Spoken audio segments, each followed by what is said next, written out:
আমরা তো মারে পাইছি না নাই মারে পাইছি না ঠিক আছে যাতে ভবিষ্যৎ আর যে এইসব কাম না করে দুইটা তুমি কয়টা বিয়ে করছো দুইটা বিয়ে করার পরে কাম গেছে গো দুইটা বিয়ে করার পরে আবার আরেক মেয়ের ফোন দাও গেলিকা তুমি এমনি তো এমনিতে বড় আমার কথা কয় বাইরের লোক কথা বলেন না আরো কিনা দিন ফোন দিবা হ্যাঁ জোরে করে কও আরো ফোন দিবা কিনা দিন না হ্যাঁ কেন ধরো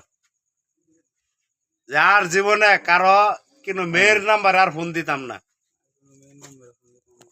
আর যদি ফোন দেই যদি দেই দিলে তো এটা কি ব্যবস্থা নেওয়া হবে তোমার কি শাস্তিটা তো পাই গেলাম পাইয়া গেছো কি তোমার কিছু শাস্তি দেয় না যখন করি এই যে মনে করেন শাস্তি কাম করলাম ছবি দিলাম এটা রাস্তা না ছবি তুললাম তোমার হলো তুমি যা নেওয়া যাইতেছে তোমার দিয়ে দিলাম সেই জন্য ছবি তোলা হইলো আর তুমি যে এই পরবর্তীতে তার ফোন দিবা তার জন্য ডকুমেন্ট থাকলো আর দ্বিতীয় কথা হইলো তুমি আর কোনো সময় এই ধরনের কাজে জড়িত হবা কি না হবা না আর যদি করো আর জড়িত হও তখন কি করনি আমাদের তোমার মারমুখ আমরা তখন আইনত ব্যবস্থা নেওয়া হবে তোমার সম্বন্ধে কি কথা ঠিক আছে আর আপনার কি হয়নি হ্যাঁ আর এটা বন্ধ করবো কোন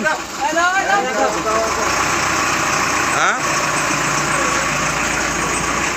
আপনার কি হয় আপনার স্বামী উনি আপনার স্বামী উনি কয়টা বিয়ে করছে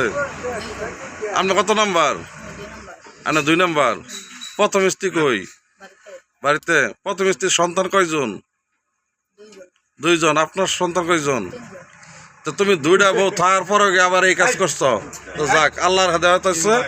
নসিহত ভালো তুমি ভালো মানুষ এত পারছো তোমার তো আরো খারাপ হইতো তো যাক বাকি জিন্দিগিতে এই ধরনের কাজ করবা না করবা কি আমরা কিন্তু কইলেন যে আপনার জামার বিচার আপনি নিজে করবেন ঠিক আছে যেভাবে ভালো হয় এইভাবে বিচারটা আপনি নিজেই করবেন আমরা করা হইলাম না কানের বুঝাই দিলাম এত ধরুন আপনার জামার এত আপনার স্বামী আপনি হাতে ধরে নিয়ে যান যাইন যাইন। এই বুঝাই রাহুল যে যান যান যান কোনো ক্ষয়ক্ষতি না হয় ইনশাআল্লাহ আসসালামু আলাইকুম